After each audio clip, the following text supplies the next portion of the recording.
متابعي الكرام، تحية طيبة.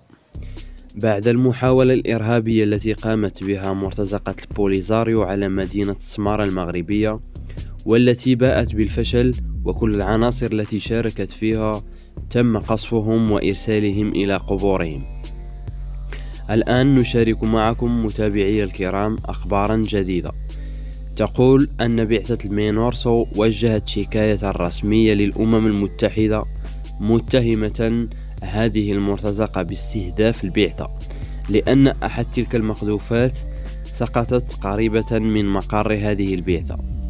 بطبيعة الحال لم يصب أحد، وليس هناك خسائر على المستوى المادي أو البشري.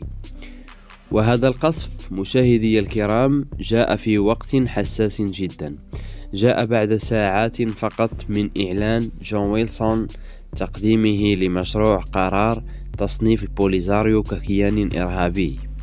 فبعد هذا الإعلان مباشرة يقدمون على هذا الفعل الأحمق والذي لا يقوم به إلا الجماعات الإرهابية، كاستهداف المدنيين واستهداف بعثات الأمم المتحدة. وهذا الفعل سيساعد المغرب بطبيعة الحال في تعزيز ملفها وتصنيف هذه المرتزقة كجماعة إرهابية. مشاهدي الكرام، تحية طيبة، إلى اللقاء في فيديو آخر إن شاء الله.